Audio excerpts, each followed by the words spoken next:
भारत को विकसित बनाने का मिशन अनवरत चल रहा है। और जब मैं विकसित भारत की बात करता हूं तो उसका सबसे मजबूत स्तंभ भारत की नारी शक्ति है। आज इस कार्यक्रम में आप सभी बहनों बेटियों से एक महायज्ञ की शुरुआत के लिए आशीर्वाद लेने के लिए मैं आया हूं। काशी के सांसद के तौर पर, देश के प्रधानमंत्री के तौर पर मुझे देश हित के एक बड़े लक्ष्य की प्राप्ति के लिए आप सबका आशीर्वाद चाहिए।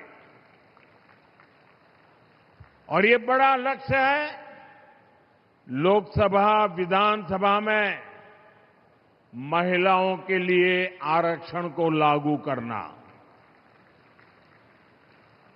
अभी कुछ दिन पहले सपा और कांग्रेस जैसे दलों की वजह से हमारा ये प्रयास संसद में सफल नहीं हो पाया। लेकिन मैं आप सभी बहनों को फिर से भरोसा देता हूं, आपके आरक्षण का हक लागू हो, इसमें कोई कोर कसर बाकी नहीं छोड़ूंगा। हमारी सरकार का पूरा जोर बहनों की सुविधा और सुरक्षा पर रहा है। यही दो चीजें हैं जो सशक्तिकरण की नींव मजबूत करती है। आपने यहां यूपी में अपनी आंखों के सामने हालात बदलते देखे हैं। कुछ साल पहले तक जब यहां समाजवादी पार्टी की सरकार थी तो यूपी में बेटियों का घर से बाहर निकलना भी मुश्किल हो गया था। लेकिन अब बीजेपी सरकार में बेटियों के विरुद्ध गलत सोच रखने वाला अच्छे से जानता है कि उसका अंजाम क्या होगा।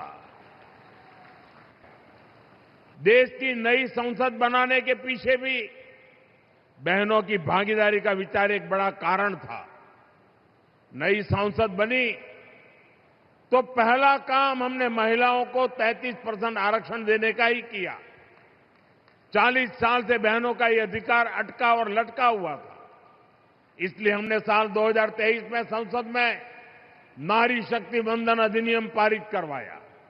साथियों, कानून बनने के बाद उसे लागू किया जाना जरूरी होता है।